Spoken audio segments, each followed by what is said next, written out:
Okay, today we're going to talk about resonance and the exceptions to the rules of drawing Lewis dot structures.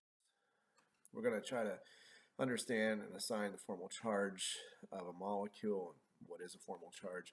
We're going to draw resonance forms and discuss what that means, and also we're going to draw examples of an expanded octet.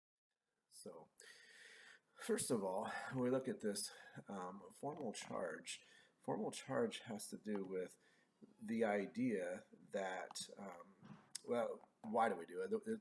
I guess a way to determine which Lewis structures is best represented, the best representation of all. There's a lot of ways we can draw a Lewis structure. We want to make sure we have the right one, so this kind of helps us with that. Also, it says the best one has atoms with formal charges closest to zero, so that makes sense too. So there are a few ways to do it. We're going to take the formal charge is going to equal the number of valence electrons minus the number of bonds minus the lone pairs, or, which I think is the better way, the number of valence electrons minus the number of electrons assigned to an atom minus the bonding electrons divided by 2. So let's look at this here. And so this one sort of shows CO2. There are 1, 2, 3 ways we could draw CO2. And if you were just trying to draw it, you'd probably start with single bonds, and you would know that wouldn't work, but then you go to double bonds. So here's a double bond, here's a double bond, and then with the oxygen in the middle and the carbon in the middle, and then here is the carbon on the outside, and sort of triple bond, single bond thing going on. So what we did here is we took these ideas of taking 6 minus 6, which is 0, 4 minus 4, which is 0, 6 minus 6 is 0, and you get all these formal charges of 0. And that happens to be the best one when you got all the formal charges of 0. Now, we're not going to spend a ton of time on formal charge, but just sort of introducing it to you and seeing that when we do the formal charge of this molecule right here, we have oxygen right here as a formal charge of 0 because it does have its 6 valence electrons, and then you subtract its 6 that you have available, 1, 2, 3, 4, and then divide that by 2, 5, and 6. But the problem is then these guys don't work, plus 2, minus 2, and the same for this. So when we use a formal charge and we get all zeros, that's the best. What if we can't get all zeros? Well, we want to try to make sense as much as possible, which ones would be the best ones. Well, we can see here both of these, well, this is bad, no good, because we have a negative 2 and a plus 1. So we have two that are very, very far from 0. But over here, as you can see, these are very similar. So which one's correct? Well, that's a good question. The one that's most correct would be the atom that is the most electronegative and has the negative 1. So even though 0, 0, negative 1, 0, 0, negative 1 are the same, with nitrogen here having the negative charge, formal charge, that's not the best situation. Over here, with oxygen being very electronegative and having the negative 1, that is the best situation. Okay, let's talk about resonance. Resonance makes sense.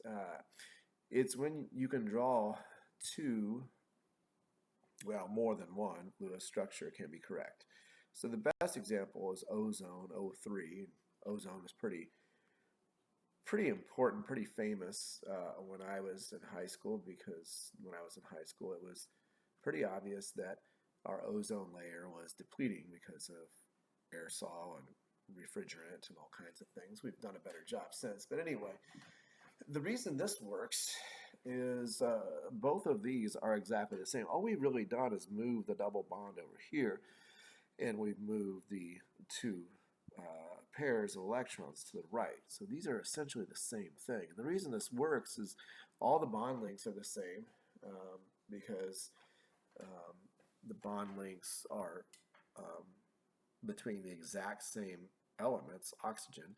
All the electronegativities, I probably spelled that wrong, but are the same because it's all oxygen. Both are correct, but in reality, it's really that's the real The real answer is it's somewhere in between, because the electrons in a double bond kind of float back and forth. So both of these are right, but in reality, what's happening is like a blend, okay?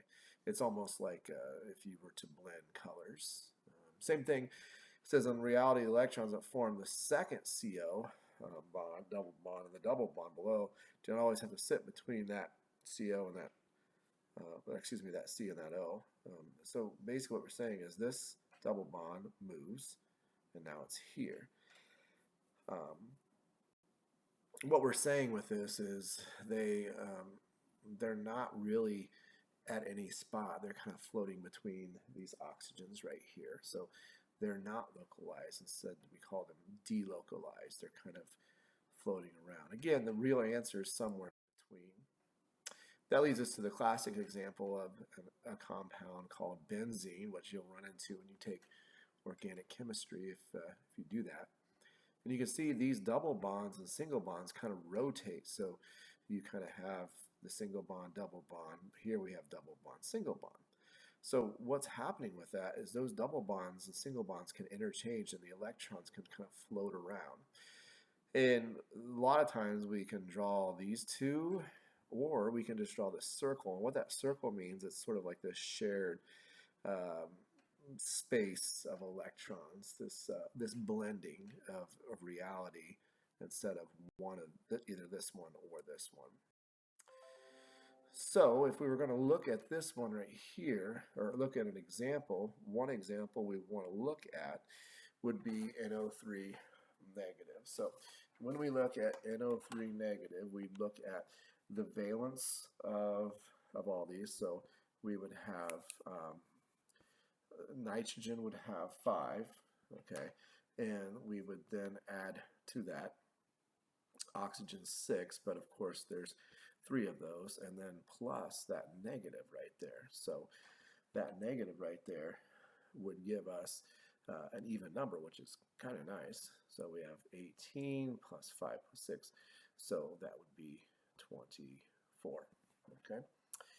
So 24 to work with here with nitrogen. So we put nitrogen in the middle right here, and then right away we can put this oxygen right here. Now remember, when we're looking at this, it's pretty obvious that just putting single bonds is not going to work. And since I'm sort of talking about resonance, I might as well cut to the chase here.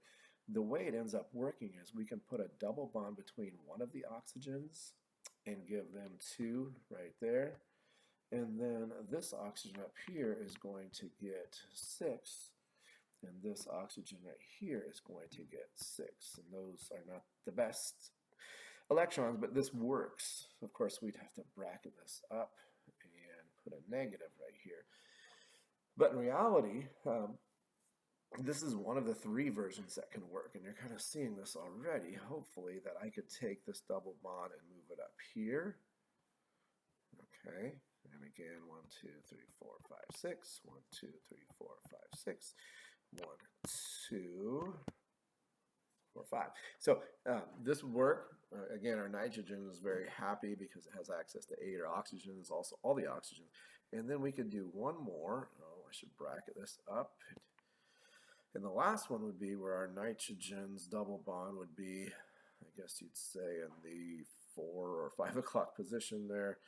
And put this here, just like that. 1, 2, 3, 4, 5, 6.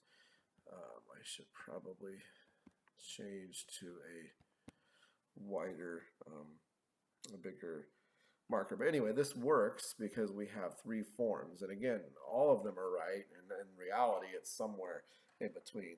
The electrons are sort of floating in between everything here. Okay, they're kind of, in reality, that's the way it is. Okay, so let's go on to the next concept, which is exceptions. Now, I'm not going to spend a ton of time on the first 2, but the last one is what's really important. So anytime you have an odd number of electrons, it's pretty rare and unstable and reactive. So we have an odd one here and an odd one here. That's an exception to the rule. Another one is when you have fewer than 8, and that's Boron is odd since it only needs 6 valence electrons to function well.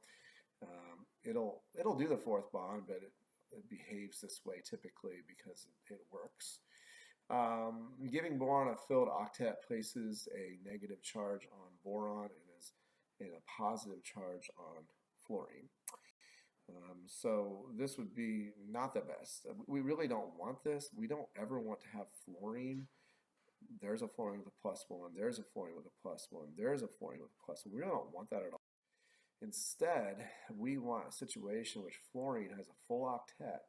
And like we said, boron has an exception rule because it's fewer than 8. So this right here is the best answer because fluorine is so electronegative, we would never want it to have a formal charge of +1. So boron can live with 6. Fluorine can't live without anything less than 8. So that's why this one on the left is the best one. What about when, let's get rid of that for a second, sorry. What about when the 8 electrons are not enough and we have too many? So if you look down here at PCl5, what is going on with this? Well, what is going on with this is we have five bonds. So how is that even possible? Well, it happens to be that the third period or below, if you look right here, the third period or below, even though it doesn't use those d orbitals, they're available. Okay, so if you look right here, here is the third period. There is phosphorus right there. And phosphorus, if you remember right, this would be our third row. This is the P block. So this would be P1, P2, P3. So this is actually B3, P3. It never makes it to the Ds. The Ds are in this next period down here. But they're still, even though they're not being used, they're still there. They're still available for use. So what we can end up doing is if we look at, and we think about this, and we go back down here to, like I said before, it's a 3p3. We know that. So it was 1, let me draw that, sorry. If we get our drawing here, 1, 2, 3, 4, 5. So we said it's a 3p3 up here, so here's our 3p3. Now, even though these are not being used, they're still there. They're still there. So what ends up happening, because these hugely very electronegative Cl's, they're very electronegative, that will actually take this electron and yank it out here. So now we have 1, 2, 3, 4, 5 electrons that are sort of just ready to make bonds with very super electronegative elements like Cl. So that's how it works. And so anything that's actually down in this third row or lower can make 5. Okay? That can actually happen. And again, this sort of shows phosphate is another example. Oxygen is very electronegative, so it's going to pull these guys out. PO4, of course, from your biology days, you remember, is 3 negative, and that's why this works, actually, is because oxygen pulls it out, and oxygen can live that way. So this one on the right is better because the central atom has a 0 charge and very electronegative, very electronegative, very electronegative. That works. So this one doesn't, we don't like that one because of that specific positive.